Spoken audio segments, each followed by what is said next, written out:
Alright, hello everyone, Busy Gamer Dad back again. Going to be doing a very special session recording here on the Busy Gamer Dad channel, where we take a look at a game over the course of 3 episodes, 20 to 30 minutes, see if it's something you like, see if it's something you don't like, see if it's something you didn't know existed, and you are now just being turned on to it.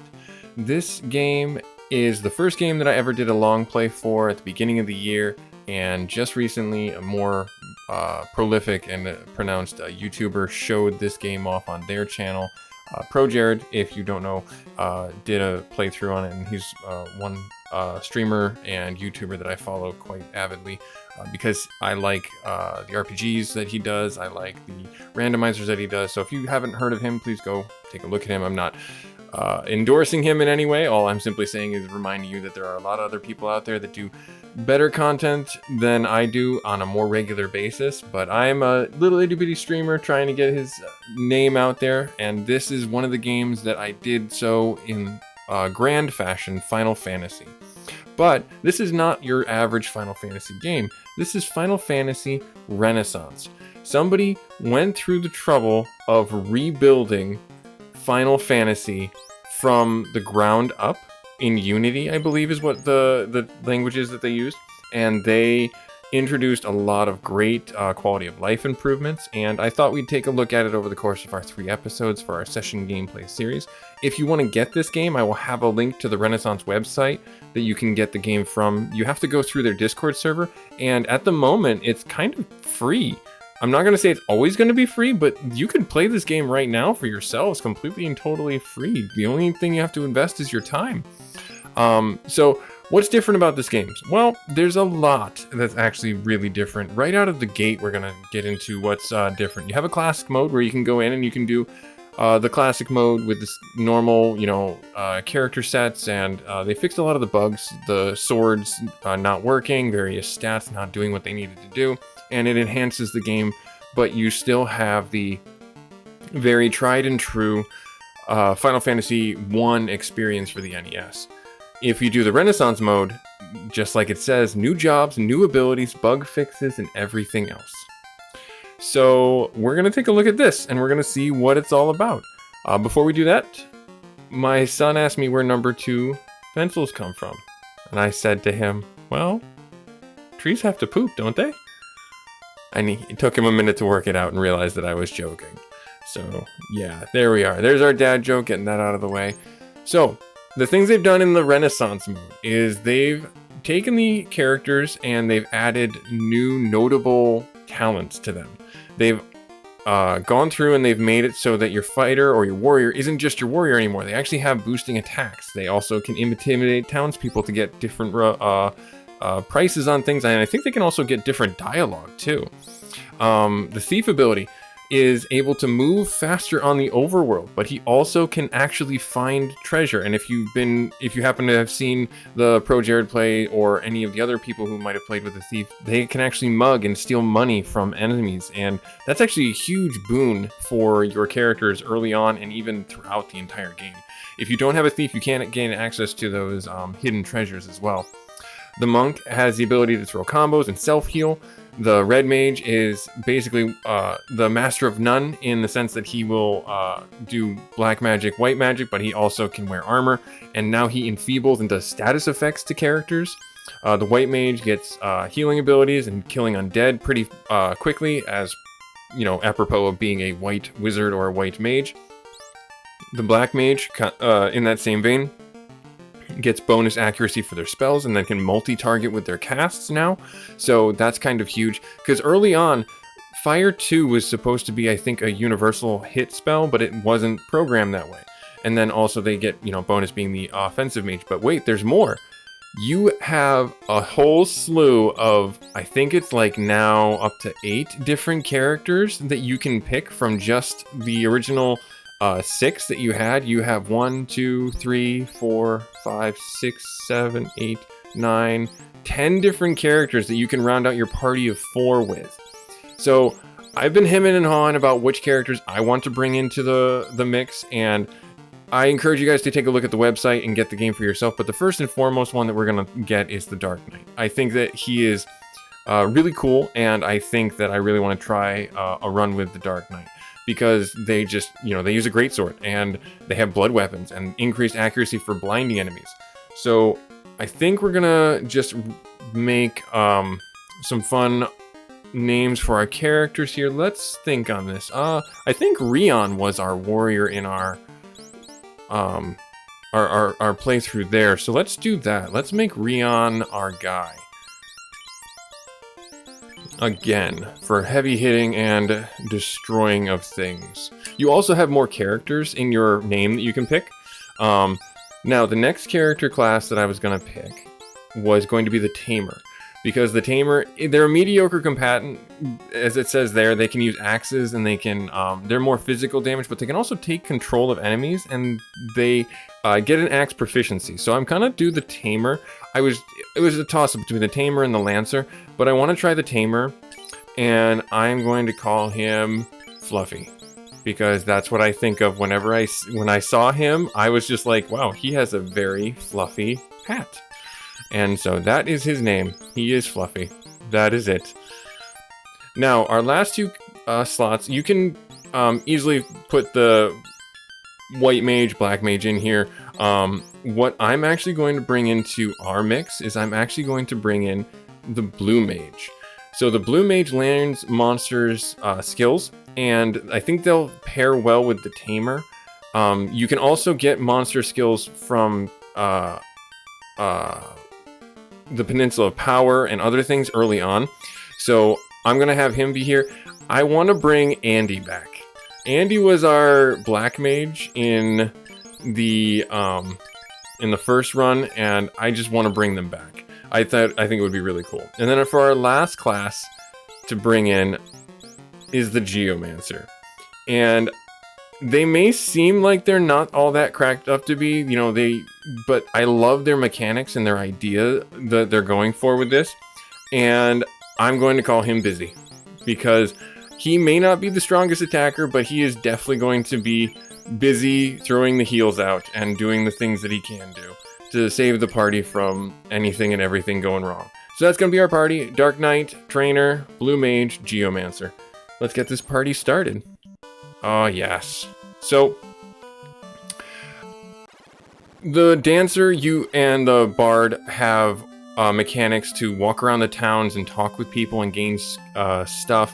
You can also swap characters in the Overworld, and that's how you get your search ability for your Thief and your other things going on. So, case in point, like if we talk with this guy, who is not in the original game, some townspeople react differently depending on who you are talking to. Try changing your displayed character and talking to people several times to learn their secrets. So, right here, we have the ability, this is what the Intimidate Townspeople kind of thing turned into, where if you can figure out who to talk to get various other things, like the Dancer there, she would teach, if we had a Dancer in our party and put them out first, they would show the Dancer a new dance, a new move. The Bard, I don't know exactly how they work, but I believe, I didn't want to back out of there. I believe that the Bard works in a way where they have to talk to a certain number of people before they are actually going to learn or be inspired for a song. So that's going to be one of those things. Rion will take the sword. I think we're going to have to... Yeah, the Blue Mage can take the rapier. Let's see here. And I think we're just going to be stuck doing the staff and the dagger. That's only 5. That's fine. Busy will take that, and the staff, or the dagger, will go to Fluffy. I think I mixed that up, but we'll figure that out in a minute. Let's go in here and see.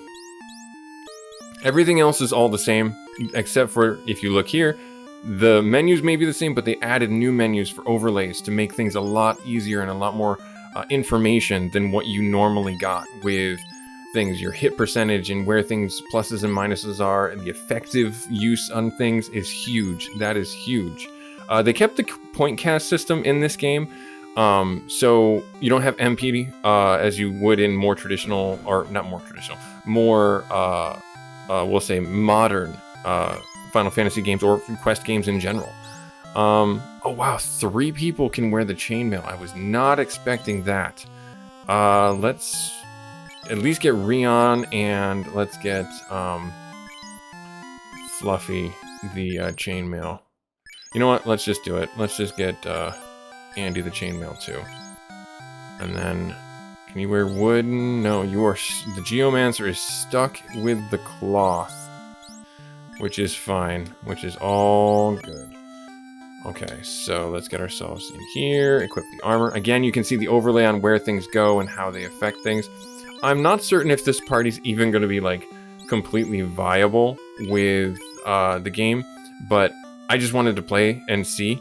You have anything to say? Please save the prince. Oh, yeah, so the game hasn't changed. The story is always the, you know, the 4 warriors are lighting up the orbs to save the world, essentially. The orbs have gone out, the orbs of, the elements, the 4 elements, and it doesn't look like anyone can use any of the spells, which is understandable because the blue wizard would, learn spells outside of combat, and the Geomancer kind of already has spells, as I understand it, based on the, well, bio is actually pretty good. Based on the terrain that we're around, I'll get sleep, because that's probably going to be really helpful early on to be able to handle large groups. Let's see here. Left for Crescent Lake. So I'm looking around, trying to figure out if there's anywhere I can go to learn from my blue mage here. Because supposedly there's certain canned fights that allow your blue mage to automatically, or not automatically, because it's only a chance or a percentage base. Oh, hey, there we go. So it's almost like, I don't want to say Pokemon, but I'm going to say it.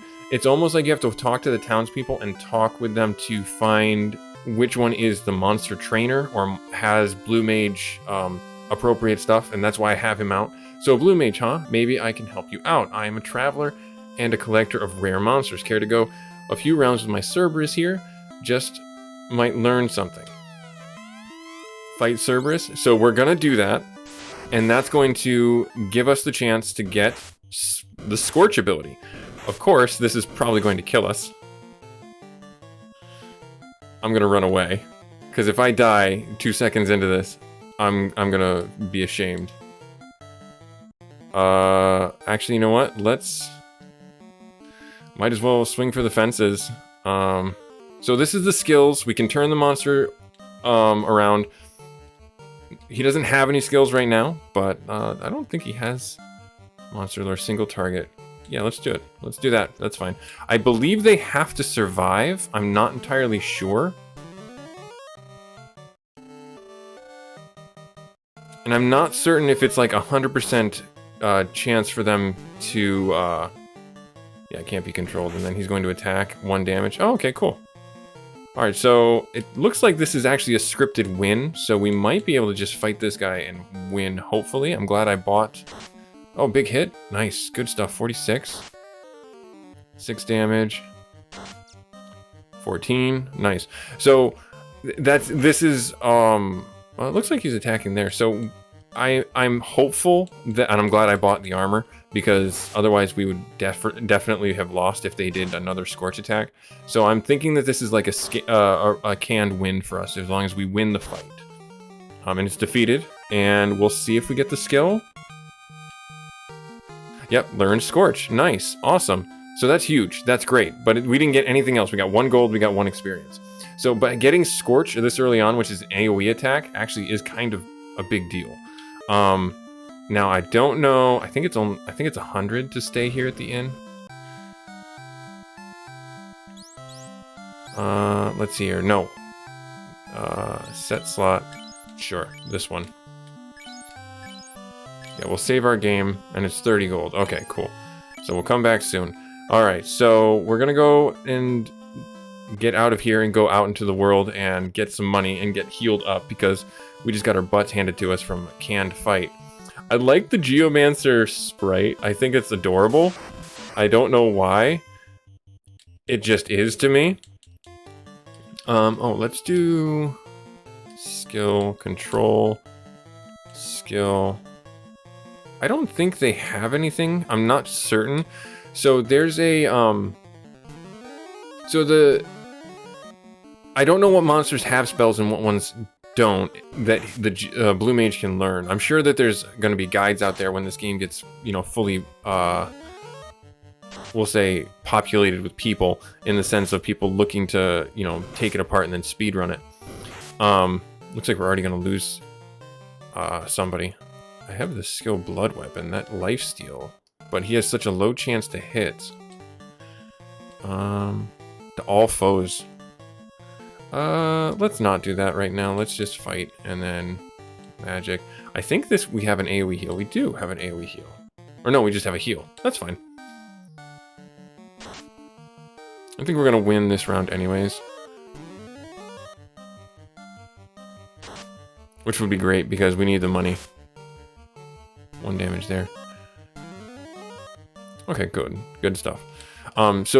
Yeah, I don't know, as I was saying, I don't know what monsters have skills that we can learn as our Blue Mage, but I'm gonna have to fight them all anyways and figure it out. 30 gold, great. That is exactly what we needed.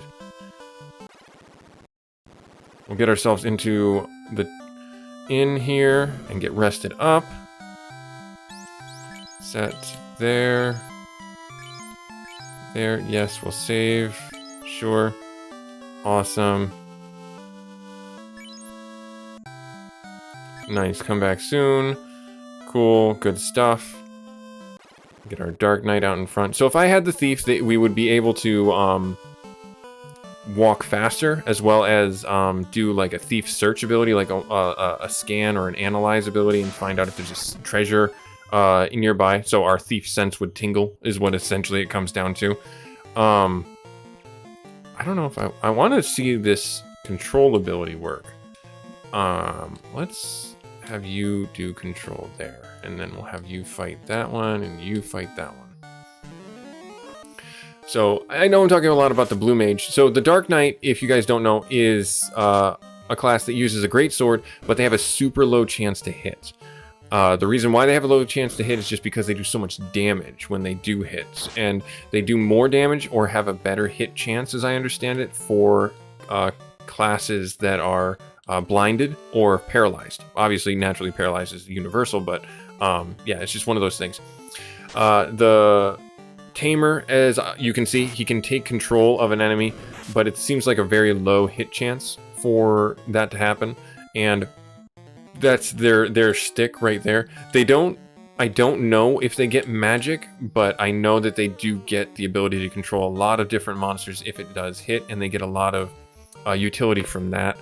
The Geomancers probably are sleeper, in the sense, like, I think that they're better late game as opposed to being super useful early on.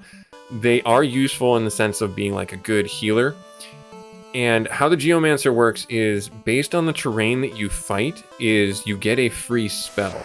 So, seeing that we're in a forest biome right now, you can tell from the backdrop, their spells change based on the tile that you're fighting on. So, let me, I want to really, I guess I went too far.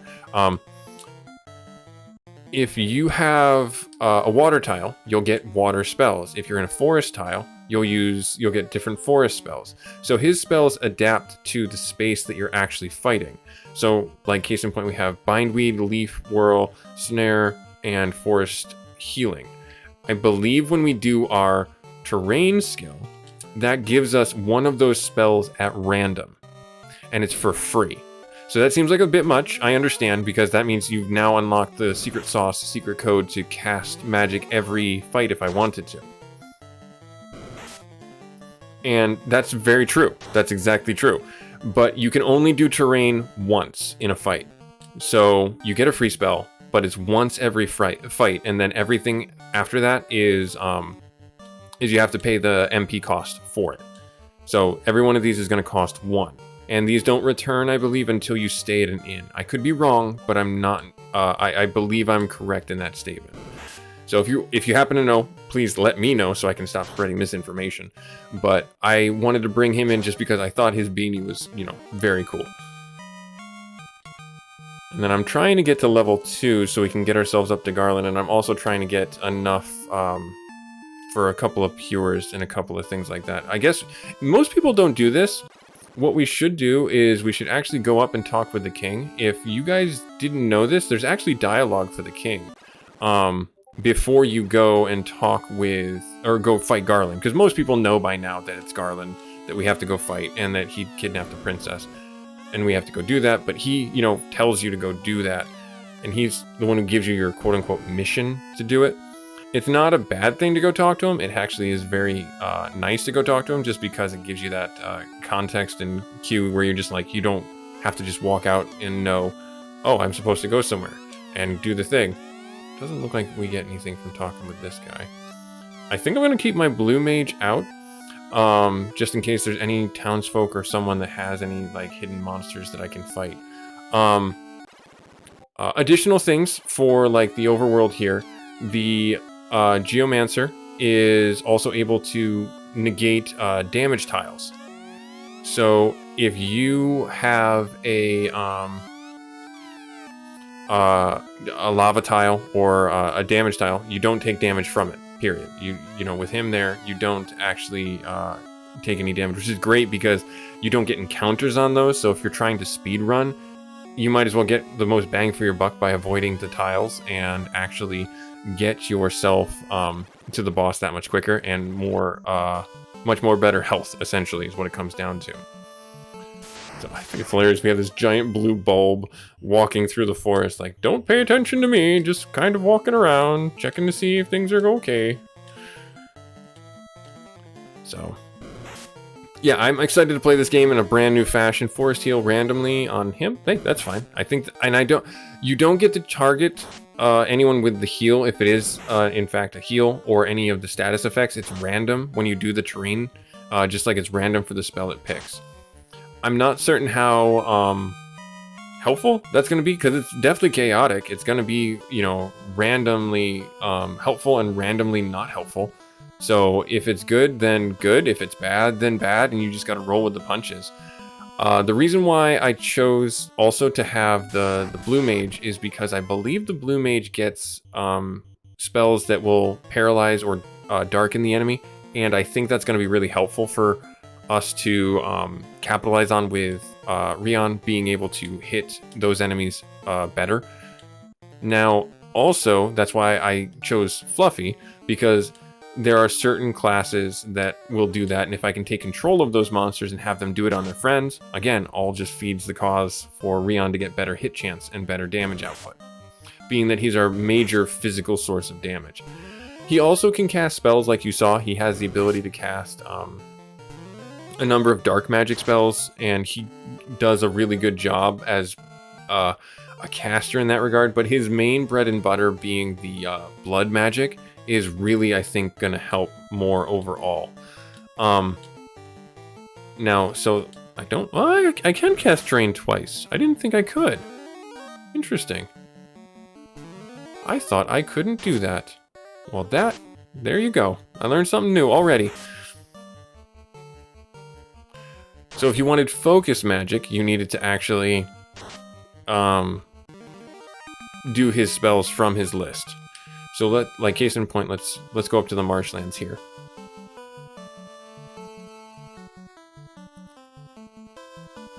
And see if I can get this tile before our next random encounter table. There we are, cool. Okay, cool. Now let's get ourselves in here. Now this should be a completely different set of spells. Have you do it on that one. Let's see if you can actually... So, this should be a completely different skill set for him to actually do. Oh, miss, darn it. I like the wind-up animation. I just envision him spinning in place like a top. Not weak. Oh, okay, fair enough. And just hoping that somebody runs into him. And then if nobody runs into him, he gets... So, Poison Mist, brand new spell. And it's an AoE death to them all. That's actually really nice. Cool. Perfect. So that's what I like about the Geomancer is the fact that you can plan strategically. Oh, Mad Ponies, nice. I can do skill there. Maybe just monster lure. So in the magic sense, you can see here, these are the spells that I could cast from this tile. Okay, so if you wanted a focused cast, you could go dip into that spell book. But because you want something random, you can certainly just do this. Phantom, what does that do again? Slowed down. Okay. Missed. Oh no. 2 hits, 4 damage. Control. Oh hey! And we instantly won. Nice! Oh, we get bonus experience for turning him over to our side. That's a wonderful quality of life improvement for that. So if I control somebody for the 2 rounds, so it does have a time limit, and it gives me bonus experience. That's pretty neat. Give all the stats up. Nice. Strength. Yes, excellent. Good stuff.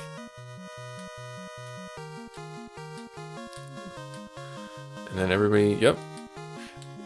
55. Good. Okay, so I'm going to bring myself back into town real quick. I'm going to grab a few heals and a tent, and then we're going to go back up and fight Garland in our next episode. So you guys will join me, and I'll be just outside the Temple of Fiends. Busy Gamer Dad, playing Final Fantasy Renaissance, having a lot of fun, playing an old game in a new flavor. Like I said, we'll have a link for the Renaissance website. You can get this game for free at the time of this recording, so I highly recommend you try it out and see if it's something that suits your fancy, even if you just want to play it for a day or something like that. I highly recommend it. This game is tremendously fun, and I love the idea of it. Like, comment, subscribe if you feel so inclined, and we'll catch you in the next episode for the Session Gameplay series. Here we take a look at a game for 3 episodes for about 20-30 minutes. We'll catch you in Session 2 for Final Fantasy Renaissance. Later!